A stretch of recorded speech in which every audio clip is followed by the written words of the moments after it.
నమస్తే నేను రాధిక అయితే ఈ రోజు మనం సంగారెడ్డి జిల్లాలో ఉన్నాము సిపిఎం తెలంగాణ రాష్ట్ర మహాసభలు జరుగుతున్నాయి 4వ మహాసభలు అందులో భాగంగా సార్ తో మాట్లాడదాము నమస్తే సార్ నమస్కారం అయితే ఎక్కడ నుంచి వచ్చారు సార్ నాది ములుగు జిల్లా ఫారెస్ట్ ఏరియా మీరు ప్రెజెంట్ ఆదివాసీ గిరిజన సంఘం స్టేట్ చూస్తా ఉన్నా ఓకే అయితే ములుగు జిల్లాలో ఉన్నటువంటి ప్రధానమైన సమస్యలు ఏమున్నాయి ప్రధానంగా ములుగు జిల్లాలో ఉన్నటువంటి ప్రజానీకంలో 50% దాదాపుగా ఆదివాసీ గిరిజనులు వసించే ప్రాంతం అది తరతరాలుగా ఆదివాసీలు పొడి వ్యవసాయం మీద ఆధారపడి జీవిస్తున్నటువంటి గిరిజనులు 30-40 సంవత్సరాలుగా అనేక మంది గిరిజనులు మేము పోటీ చేస్తున్న భూములకు పట్టాలు కావాలని ఉద్యమాలు పోరాటాలు చేశారు అయినా ప్రభుత్వం ఇవ్వటానికి నిరాకరించి అనేక మంది ఆదివాసుల మీద తప్పుడు కేసులు పెట్టి జైల్లో కుక్కి నానా ఇబ్బందులు పెట్టింది అయితే 2005లో కమ్యూనిస్ట్ పార్టీ మార్క్సిస్ట్ యొక్క ఒత్తిడి కారణంగా కేంద్ర ప్రభుత్వం ఒక చట్టం తెచ్చింది ఏమనంటే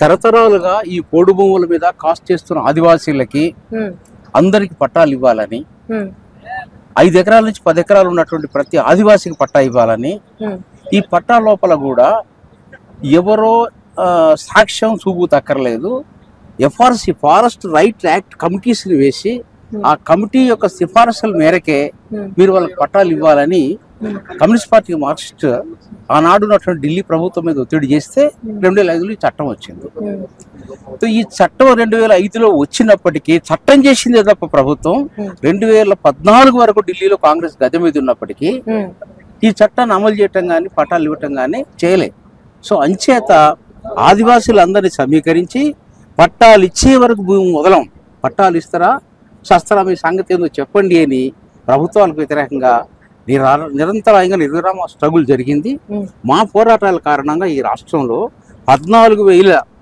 దాదాపు 14 లక్షల ఎకరాల పోడు భూమి కాస్త అవుతా ఉంటే 4 లక్షల ఎకరాలకు మాత్రమే పట్టా వచ్చింది ఇంకా దాదాపు 10 లక్షల ఎకరాల భూమికి పట్టా రావాల్సి ఉన్నది దానికోసం మా స్ట్రగుల్ ఇంకా కొనసాగుతా ఉన్నది అయితే ఇప్పుడు ములుగు జిల్లాలో డెవలప్మెంట్ అనేది ఎట్లా ఉంది ఇప్పుడు కొత్త ప్రభుత్వం కొలువుదీరింది కదా ఇప్పుడు కొలువుదీరి కూడా ఒక 1 ఇయర్ అయిపోయింది డెవలప్మెంట్ ఎంత వరకు వచ్చింది కొత్త ప్రభుత్వం వచ్చినాక డెవలప్మెంట్ అనేది ఏం లేదమ్మా ఒక బాటలో చెప్తే వ్యవసాయ రంగానికి పోల్చి చూసినట్లయితే మా ములుగు జిల్లా వ్యవసాయ రంగానికి కొత్త ప్రాజెక్టులు ఒక్కటి కూడా ఈ ప్రభుత్వం వచ్చినాక కట్టలే ఈ ప్రభుత్వం కాదు కదా పోయిన ప్రభుత్వం కూడా కట్టలే పోయిన ప్రభుత్వం కాదు కదా అంతకంటే ముందున్న ప్రభుత్వం కూడా కట్టలే ఈనాడు 850 ఏళ్ల పూర్వం కట్టినటువంటి కాకతీయ రాజులు కట్టినటువంటి మీరు పోరాటాలు జరపలేదా ఇలాంటి సమస్యలు ఉన్నాయి మా ములుగు జిల్లాలో జరుపుతా ఉన్నాం మళ్ళీ మీరు మధ్యన వస్తే ఎట్లా జరుపుతా ఉన్నాం ఏనాడు 850 ఏళ్ల పూర్వం కాకతీయ రాజులు కట్టించినటువంటి రామప్ప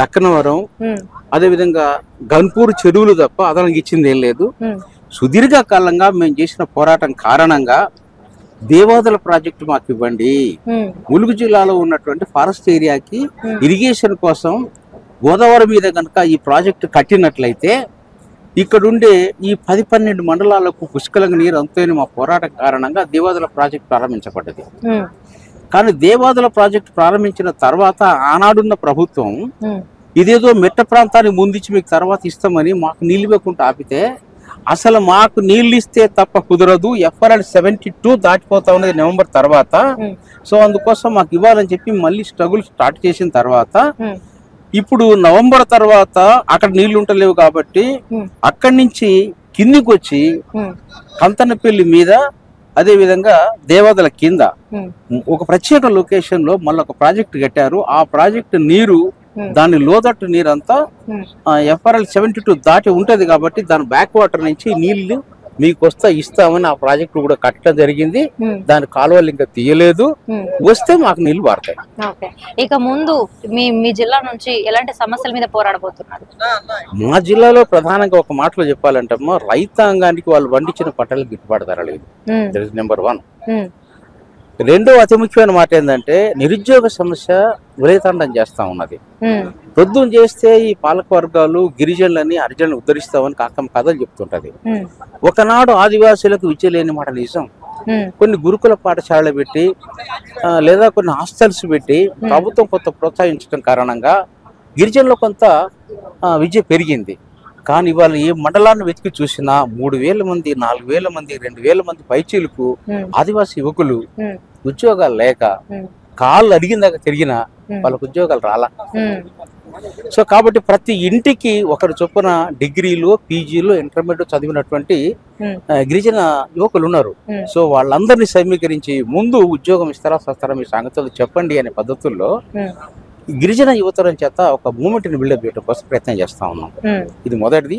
రెండోది నీటి పారుదల రంగం. ఉమ్, మూడోది గిట్టుబాటు ధరల పోరాటం. ఉమ్, అదేవిధంగా వ్యవసాయం చేసే కూలీలకి న్యాయమైన కూలీ రేట్ల కోసం ఉమ్, ఈ 4-5 పోరాటాలని ఉమ్, ప్లాన్ చేస్తా ఉన్నాం. ఉమ్. ఇది మా దగ్గర ఉన్న ప్రత్యేక పరిస్థితి. అయితే మీరు అంటే సిపిఎం గా పోరాటం అనేది ఇప్పుడు సిపిఎం గా పోరాటం అనేది పేదల కోసం కొట్లాడుతున్నామని చెప్తున్నారు. అవును. కానీ ఇంకొక సైడ్ నుంచి సిపిఎం ఏమంటారు అమ్ముడు పోయింది అనే మాట వస్తుంది, అంటే అమ్మకానికి ఉంది అనే మాట వస్తుంది.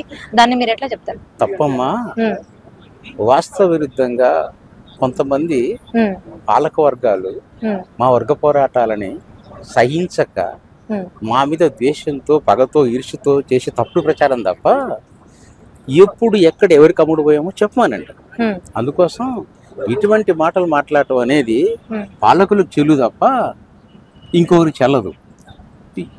ఏదైనా సూటిగా మాకు చెప్పాలి కదా, పలానప్పుడు పలానా తప్పు జరిగిందని. ఉమ్, అదేమి లేకుండా ఊకనే మా మీద అపనిందలు వేస్తే, అబద్ధాలు వేస్తే ఎట్లా కరెక్ట్ అవుతుంది? ఉమ్, మేము భారతదేశంలో మతోన్మాద బీజేపీకి వ్యతిరేకంగా ఉమ్, కలిసి వచ్చే శక్తులన్నిటిని సమీకరించి ప్రజాస్వామ్యాన్ని కాపాడాలని, లౌకిక శక్తుల ఐక్యతను కాపాడాలని, ఉమ్, ప్రజాస్వామ్యం బతకాలని ఒక మహత్తర ఉద్యమం సాగిస్తా ఉన్నాం. ఉమ్, అది సహించని మత శక్తులు, అది సహించని పెట్టుబడిదారు వర్గం, అది సహించని కొన్ని కమ్యూనిస్ట్ వ్యతిరేక శక్తులు మా మీద అపనిందలు వేస్తూ ఉన్నాయి, తప్పుడు ప్రచారం చేస్తూ ఉన్నాయి.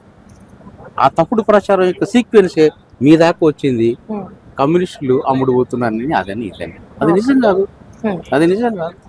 రైట్. అయితే ఇప్పుడు ఈ చర్చల్లో భాగంగా ఇక ముందు ఎలాంటి సమస్యల మీద కొట్లాడబోతున్నారు? నేను చెప్పాను కదమ్మా, ఇప్పుడు ప్రధానంగా స్పెషల్లీ మీరు ములుగు జిల్లా అడిగినట్లయితే ఉమ్, ఆదివాసీ, అదేవిధంగా ఎస్సీ యువతరం చదువుకున్నటువంటి వాళ్ళకి ఉద్యోగాలు ఇవ్వాలి. ఉమ్, ఎందుకు నేను మేము మాట్లాడుతున్నామంటే, కాకెమ్మ కబుర్లు చెప్పి, ఉత్త మాటలు చెప్పి, కాలం డోలిచ్చి తప్పుడు పాలక వర్గాలు ఈరోజు గద్దె మీద ఉన్నాయి.